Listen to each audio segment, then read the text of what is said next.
باللہ من الشیطان الرجیم بسم اللہ الرحمن الرحیم انا نحن نزلنا الذکر وانا له لحافظون صدق اللہ العظیم۔ اللہ رب العزت نے ان بچوں کو قرآن مجید حفظ کرنے کی توفیق عطا فرمائی اور یہ حافظ کہلائے۔ ان سب کو مبارکباد پیش کرتا ہوں اور ان کے والدین کو بھی مبارکباد پیش کرتا ہوں، اس لیے کہ آج ان کے ساتھ اللہ کا ایک صفتی نام لگا ہے کہ اللہ نے قرآن مجید کی اس آیت میں فرمایا انا نحن نزلنا الذکر وَإِنَّا لَهُ لَحَافِظُونَ، کہ بے شک ہم ہی نے قرآن مجید نازل کیا اور بے شک ہم ہی اس کی حفاظت کرنے والے ہیں۔ تو حافظون جمع کا صیغہ ہے اور اللہ ایک ہے۔ اللہ کہہ رہا ہے ہم ہی اس کی حفاظت کرنے والے ہیں، حالانکہ اللہ ایک ہے۔ حافظون جمع کا صیغہ ہے۔ آپ سمجھ گئے کہ اللہ کس کس سے قرآن کی حفاظت کروا رہا ہے؟ معصوم بچے جن کے ذہنوں میں اب اس وقت کچھ نہیں، صرف قرآن ہے اور وہ بھی پورا زبانی۔ اس لیے ان بچوں نے قرآن مجید حفظ کیا، زبانی یاد کیا، اور ان کے اساتذہ نے جب محنت کی تو ان کو قرآن مجید زبانی یاد کرنے میں اتنی محنت کی کہ بخاری شریف میرے لیے پڑھانا آسان ہے اور بچے کو حفظ بطور استاد کے شعبہ حفظ میں پڑھانا میرے لیے مشکل ہے۔ اللہ نے مجھے بھی 9 سال کی عمر میں قرآن حفظ کرنے کی توفیق عطا فرمائی تھی، اور میں عموماً یہ نہیں کہتا کہ میں نے 9 سال میں قرآن حفظ کیا تھا، یہ میں کبھی بھی نہیں بولتا۔ یہ اللہ نے 9 سال کی عمر میں قرآن حفظ کرنے کی توفیق عطا فرمائی تھی، اور یہ سارا کارنامہ ماں باپ کا اور استاد صاحب کا۔ ماں باپ کے تعاون کے بغیر بچہ حافظ نہیں بنتا۔ جس بچے کے ماں باپ سن رہے ہیں، کیا خواتین بھی سن رہی ہیں یا صرف مرد ہیں؟ صرف سرپرست والد ہیں؟ تو جا کر اپنے گھر والوں کو بھی بتائیے گا کہ آپ کا بھی شکریہ۔ گھر والوں کے، ماں کے تعاون کے بغیر بچہ حافظ نہیں بنتا، باپ کے تعاون کے بغیر بچہ حافظ نہیں بنتا، اور یہ سارا کام اللہ لیتا ہے استاد سے۔ حفظ کا استاد یہ اپنا خون جلاتا ہے تو آپ کا بچہ حافظ بنتا ہے۔ میں نے محنت کا لفظ نہیں کہا، وہ بہت چھوٹا سا لفظ ہے۔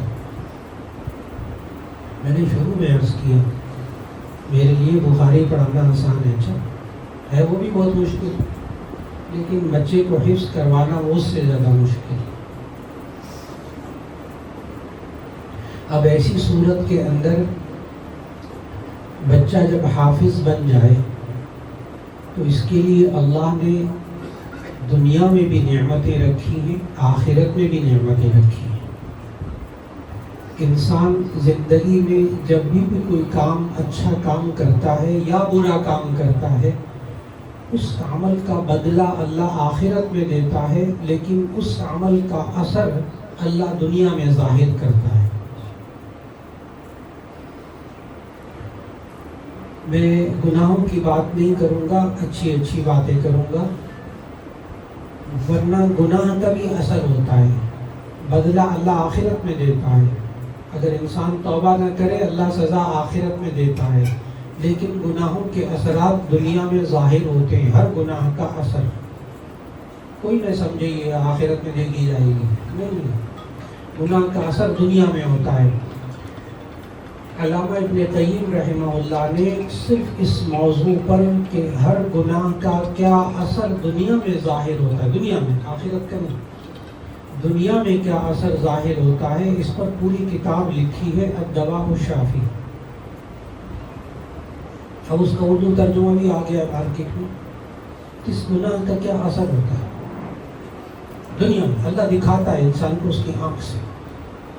لیکن میں اس کا ذکر نہیں کروں گا، آج اچھی مجلس ہے نیک کاموں کی، مبارکباد کی.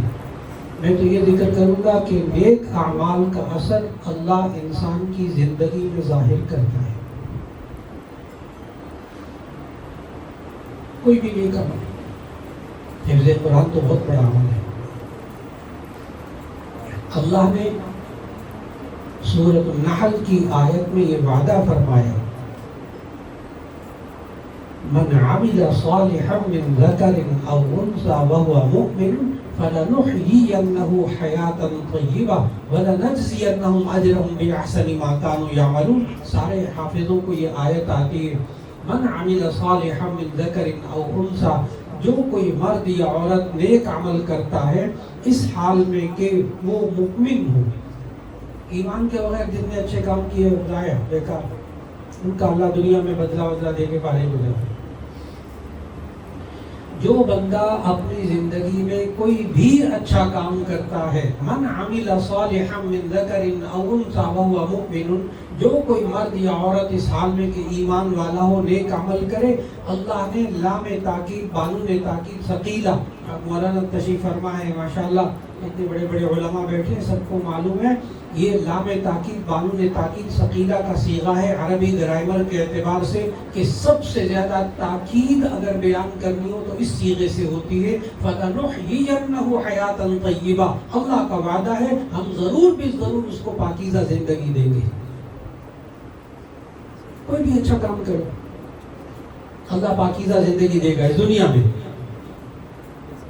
وَلَنَجْزِيَنَّهُمْ أَجْرَهُمْ بِأَحْسَنِ مَا كَانُوا يَعْمَلُونَ، اور اچھے کاموں کا بدلہ اجر اللہ آخرت میں دے گا.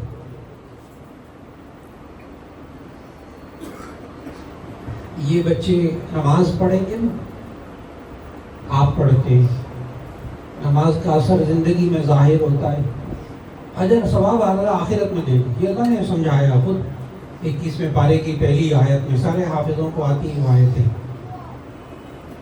نماز پڑھتے ہیں، اس کا ایک اجر ہے، ثواب ہے، وہ اللہ آخرت میں دے گا. ایک ہے اثر، وہ اللہ دنیا میں ظاہر کرتا ہے نماز کا. اتل ما اوحی الیک من الکتاب واقم الصلاۃ ان الصلاۃ تنہی عن الفحشاء والمنکر. آپ تلاوت کیجئے جو آپ کی طرف کتاب نازل کی گئی ہے.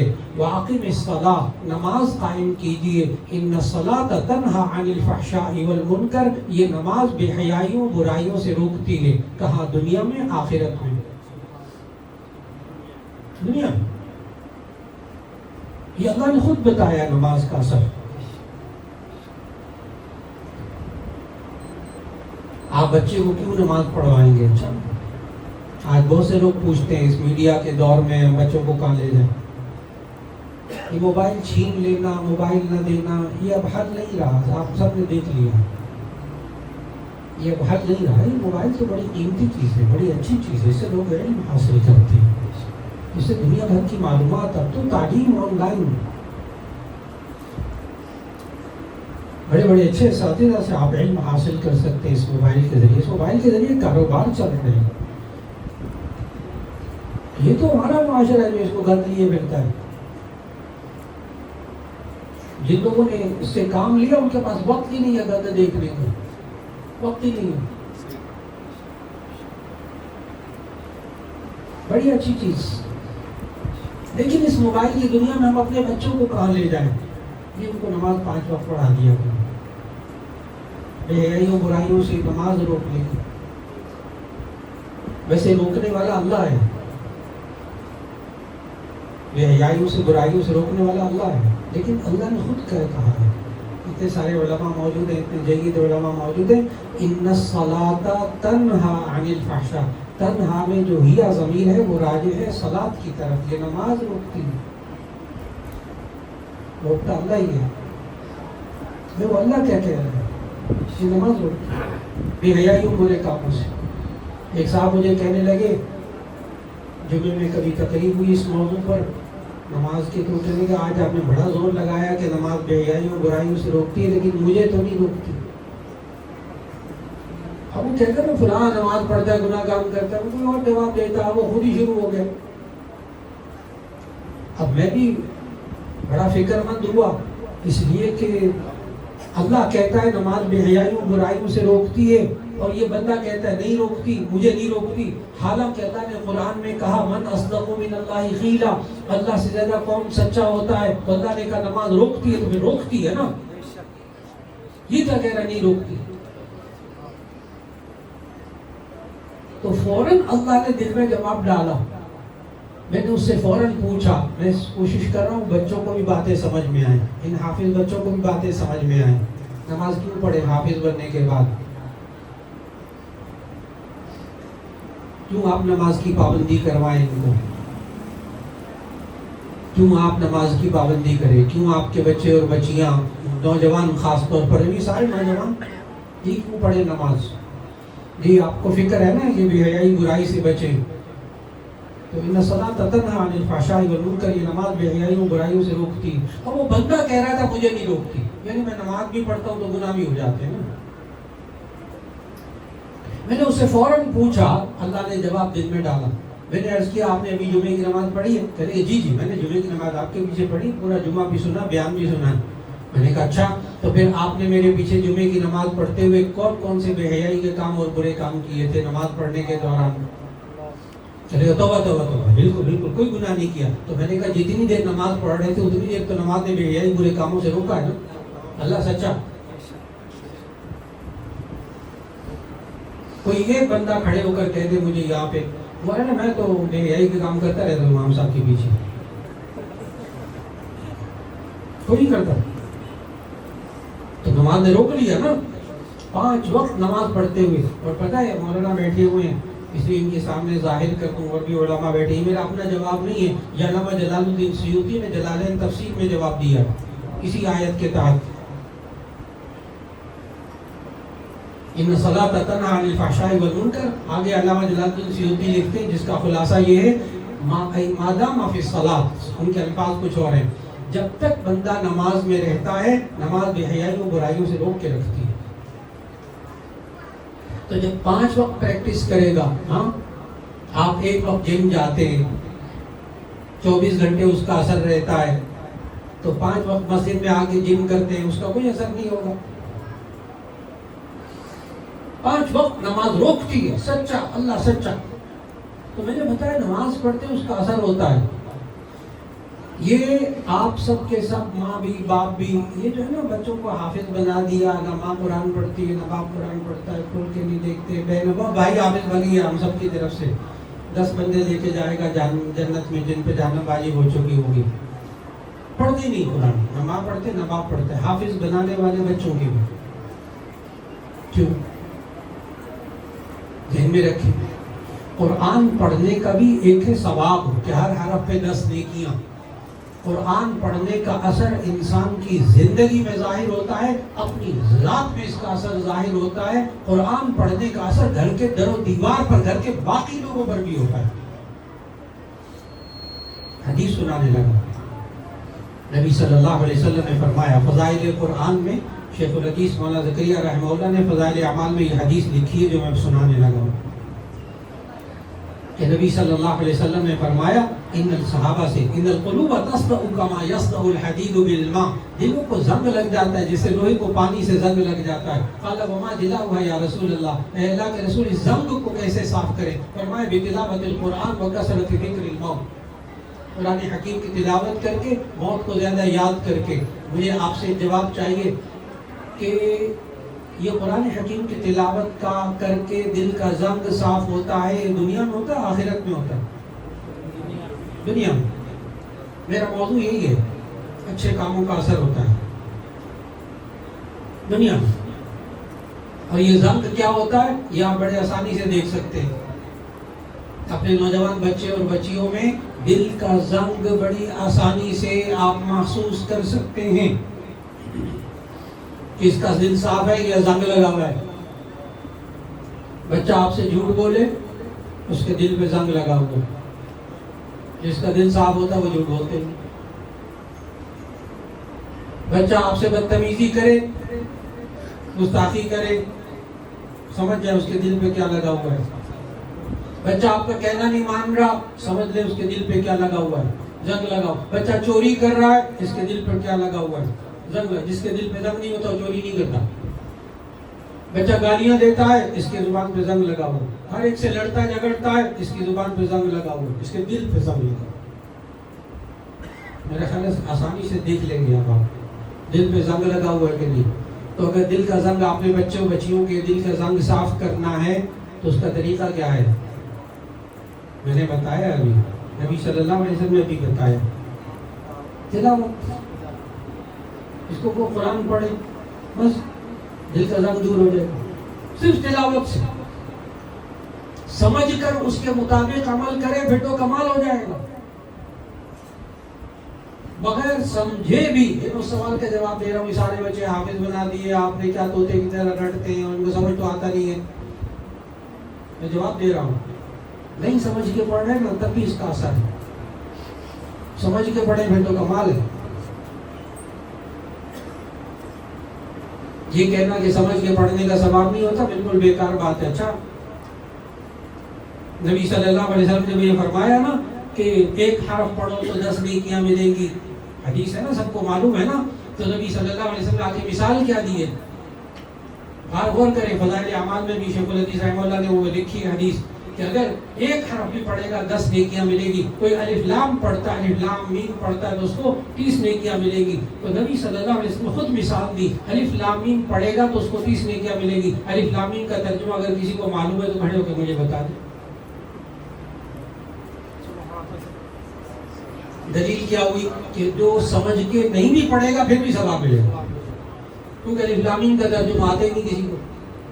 حروف مقطعات ہے، کاٹ کاٹ کر الگ الگ پڑھے جاتے ہیں.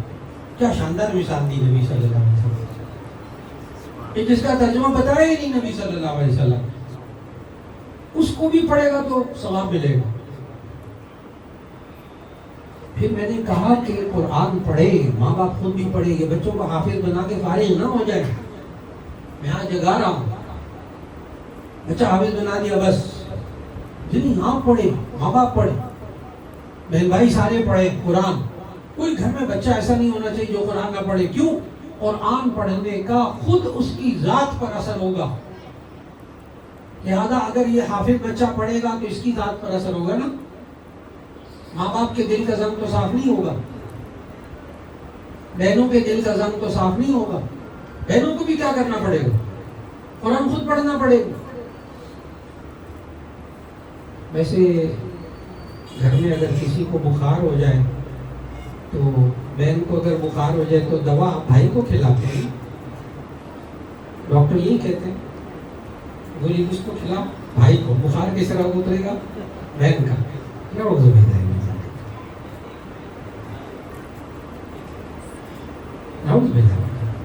یہ تو ان کے پاس آتے ہیں، محتمم صاحب کے پاس آتے ہیں بعض والدین،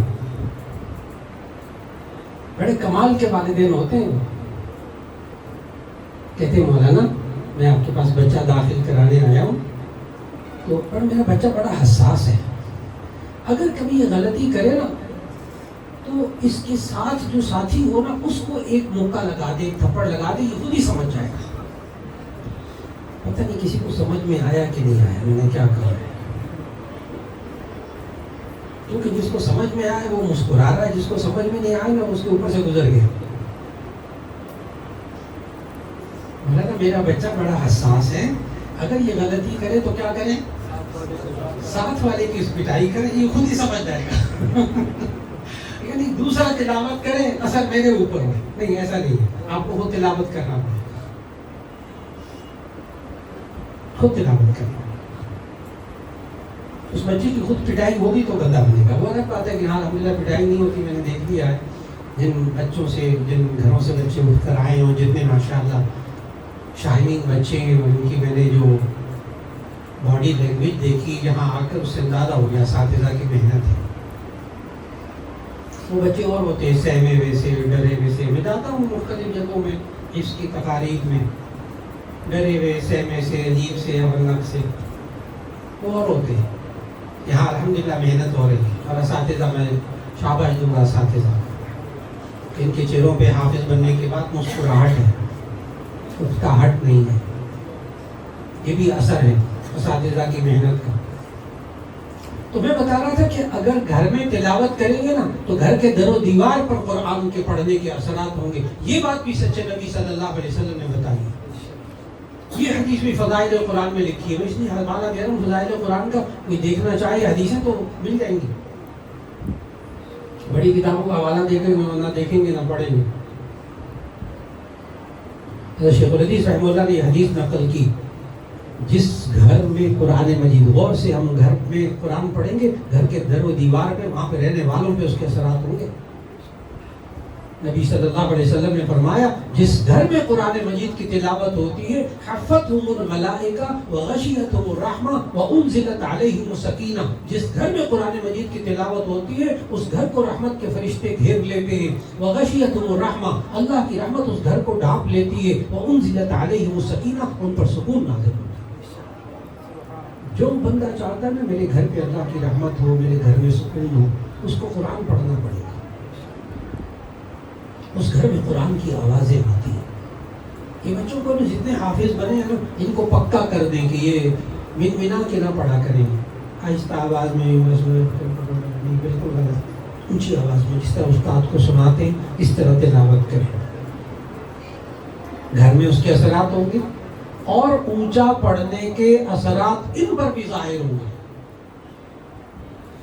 ابھی چند سال پہلے کراچی جانا ہوا, وہاں بہت بڑا ادارہ, بہت بڑا نظم ہے حفظ کا, اور پھر وہ آگے میٹرک کرواتے ہیں, ایف اے کرواتے ہیں. وہاں حفاظ کی یونیورسٹی بن گئی, بچے اور بچیوں کی. حفاظ کالج, حفاظ یونیورسٹی, منظور چارٹرڈ. تو ان لوگوں نے تو مجھے اپنی پریشانی بتائی. کہنے لگے مولانا ہمارے پاس بچے آتے ہیں, بچیاں آتی ہیں حفظ کر کے, بعد میں وہ میٹرک کرتے ہیں, ایف اے کرتے ہیں, ایف ایس سی کرتے ہیں, بی ایس سی کرتے ہیں, ایم اے تک جاتے ہیں, قرآن بھول جاتے ہیں. ہم کیا کریں؟ ہم نے یہاں پہ کئی ہزار روپے کے اساتذہ بھی رکھے ہیں, پیریڈ بھی رکھا ہے, لیکن بچے بھول جاتے, نہیں سناتے. یہ انہوں نے میرے سامنے پریشانی ذکر کی. بڑی تعداد بھولی ہوئی قرآن, نوجوان بچے اور بچیاں دونوں. میں نے کہا کہ آپ ایک کام کریں, آپ بڑے غور سے سنیے گا, کیونکہ میں ایک خاص بات کا جواب دے رہا ہوں. ہر ماں, ہر باپ اپنے بچوں کو حافظ بنانے کے بعد اس بات کی فکر میں رہتے ہیں کہیں یہ بھول نہ جائیں. یہ پریشانی ہے ان کے دلوں میں. تو میں اس کا بڑا آسان حل آج بتانے لگا. اگر اس آسان حل پر عمل کریں گے, بچہ نہیں بھاگے گا اس کام سے. اگر آپ کہیں گے نا پارا روزانہ ایک پارا سنایا کرو, 2 پارے سنایا کرو, بھاگ جائیں گے. ظاہر ہے کل میٹرک کا امتحان ہے, ایف ایس سی کا امتحان ہے, فزکس کا, کیمسٹری کا پرچہ ہے, کہاں سنائے گا پارا؟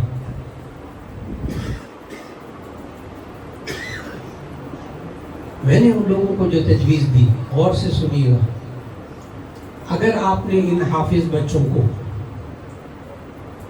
روزانہ دیکھ کر اونچی آواز سے ڈیٹ وائز ایک پارا پڑھنے کو کہا, یہ زندگی میں کبھی قرآن نہیں بھولیں گے. پھر دوہرا دوں, دعویٰ ہے انشاءاللہ, دعویٰ ہے. جو بھول چکا ہو نا, ابھی بھی کوئی بندہ آپ کو مل جائے ایسا, میں نے بچپن میں حفظ کیا تھا, میں بھول گیا, اس کو اس لائن پہ لے آئیں, 6 مہینے کے اندر دوبارہ حفظ مکمل کر کے دیکھیں. یہ کوئی ٹوٹکا نہیں بتا رہا, یہ سائیکالوجی کا اصول ہے, نفسیات کا اصول ہے. بڑے بڑے ڈاکٹروں نے اس اصول کو تسلیم کیا جو میں بتانے لگا ہوں. کیا؟ روزانہ ایک پارا دیکھ کر اونچی آواز سے ڈیٹ وائز، یعنی آج اگر 24 تاریخ ہے 24واں پارا، آج 25 تاریخ ہے تو 25واں پارا، آج پہلی تاریخ ہے تو پہلا پارا، دیکھ کر اونچی آواز سے روزانہ ایک پارا ڈیٹ وائز، دھاگا نہیں. یہ بچے بھاگتے ہیں زبانی سنانے سے. وہ قاری صاحب آئیں گے شام کو، اچھا پارا سنا ہے، آج سنا ہے کہ نہیں سنا؟ وہ قاری صاحب کی چھٹی، قاری صاحب کی بھی چھٹی، ان کی حفظ کی چھٹی، بھول گئے. اور دیکھ کر پڑھنا، اس کے لیے نہ کسی استاد کی ضرورت ہے نہ کچھ ضرورت ہے، بس اس کو اونچی آواز سے، ماں باپ کی موجودگی بھی ضروری نہیں ہے، بس وہ یہ آواز آتی رہے پڑھ رہا ہے. 20 منٹ گھڑی دیکھ کے 20 منٹ ایک پارا یہ بچے پڑھتے ہیں. سب سے پوچھتے ہیں، سب کی سپیڈ یہی ہے نا؟ 20 منٹ میں ایک پارا، سپیڈ بتائیے ہمیں. ٹھہر کر جس طرح استاد کو سناتے ہیں ادر میں. تو ایک پارا دیکھ کر، کیوں؟ اب میں وجہ بھی ایک سٹیپ کی وجہ بھی بتا رہا ہوں. دیکھ کر آپ سوچیں انہوں نے حفظ کیسے کیا تھا. سائیکالوجی میں ہمیں بتاتے ہیں، نفسیات میں بتاتے ہیں کہ حفظ بچہ کرتا ہے تو 3 سٹیپ اختیار کرتا ہے تو وہ حافظ ہو جاتا ہے. 3 سٹیپ: پک کرتا ہے، ریکارڈ رکھتا ہے، ریکال کرتا ہے، حافظ ہو گیا.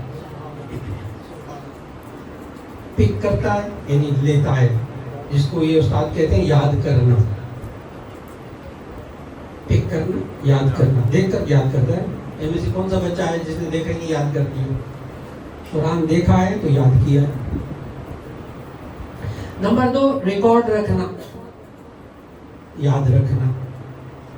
نمبر 3 ریکال کرنا، دہرانا، سنانا. 3 کام کیے تھے. ایک آیت اس نے پک کی، اس کو یاد رکھا، اس کو ریکال کیا، استاد کو سنایا، استاد نے کہا جی ایک آیت یاد ہو گئی. ایک رکوع سنایا، استاد نے کہا ایک رکوع یاد ہو گیا. ایک پارا یاد ہو گیا. پورا قرآن سنایا، استاد نے کہا پورا قرآن یاد ہو گیا. 3 کام. دیکھا، سنا. یہ 2 اللہ نے نا، یہ کس طرح ہوتے ہیں؟ موبائل کی دنیا کے بچے ہیں نا سارے، آپ بھی، آپ سمجھ جائیں گے اس بات کو. اللہ نے یہ 2 کیمرے رکھے ہیں، 2 آنکھیں. ان سے جو کچھ دیکھتا ہے اندر کیا ہوتا ہے؟ Video recording. دماغ میں ویڈیو ریکارڈنگ. اور یہ 2 اللہ نے کیا رکھے ہیں؟ کان. یہ ہیں 2 مائک. ان سے آواز اندر جاتی ہے، اندر ریکارڈنگ ہوتی ہے، آڈیو ریکارڈنگ. یہ آڈیو ویڈیو ریکارڈنگ کا نام رکھا ہے حضرت نے حفظ. یہ بچے جتنا پڑھتے ہیں نا، کیونکہ میں خود حافظ الحمدللہ، تراویح میں جب سناتا تھا 45 سال سناتا رہا. اپنے ڈاکٹر نے منع کر دیا کہ جب سناتا تھا نا تو میں جب قرآن پڑھ کے مصلی پہ سنا رہا ہوتا تو قرآن چل رہا ہوتا تو اس کے صفحے چل رہے ہوتے تھے، لائنیں چل رہی ہیں. ایسا ہی ہوتا. Video recording. الفاظ کو دیکھتے ہیں، استاد کو سنتے ہیں، کانوں سے سنتے ہیں، اس طرح پڑھا تو اندر آڈیو ویڈیو ریکارڈنگ ہوتی ہے. یہ آڈیو ویڈیو قرآن کی ریکارڈنگ ہوئی بھی ان سب کی. اس طرح حفظ کرتے ہیں. حفظ کو سنبھالنا بھی اسی طرح ہوگا. آج میرا موضوع حفظ. تو حفظ سنبھالنا کیسے ہوگا؟ دیکھ کر، روزانہ دیکھ کر. عجیب بات بتاؤں، اب یہ حافظ بن گئے نا اس لیے حدیث سنا دوں تو کوئی بات نہیں. یہ حدیث بھی حضرت مولانا شیخ الحدیث احمد زکریا رحمہ اللہ نے لکھی ہے فضائل قرآن میں. آج بتا دیتا ہوں کیونکہ ان بچوں کو شروع میں نہیں بتانا تھا. شیخ الحدیث مولانا زکریا رحمہ اللہ نے لکھی ہے. بعض لوگ مجھ سے پوچھتے بھی ہیں کہ آپ یہ عربی میں جب خطبہ پڑھتے ہیں جمعے میں تو دیکھ کر کیوں پڑھتے ہیں؟ اتنی ساری حدیثیں یاد ہے، پورا قرآن یاد ہے، تو یہ زبانی خطبہ نہیں پڑھ سکتے؟ یہ بعض لوگ مجھ سے سوال کرتے ہیں میرے شاگرد. کیونکہ میں جب خطبہ جمعے میں پڑھتا ہوں تو دیکھ کر پڑھتا ہوں کتاب میں، تو بعض لوگ بڑے الجھتے ہیں. یاد رکھیے گا، شیخ الحدیث مولانا زکریا رحمہ اللہ نے حدیث لکھی فضائل قرآن میں، زبانی پڑھیں تو 1 درجہ ثواب، دیکھ کر پڑھیں تو 2 درجے ثواب. اب تک ہم حفظ کی فضیلت بتاتے ہیں، وہ اور فضیلت ہے. دیکھ کر پڑھنے سے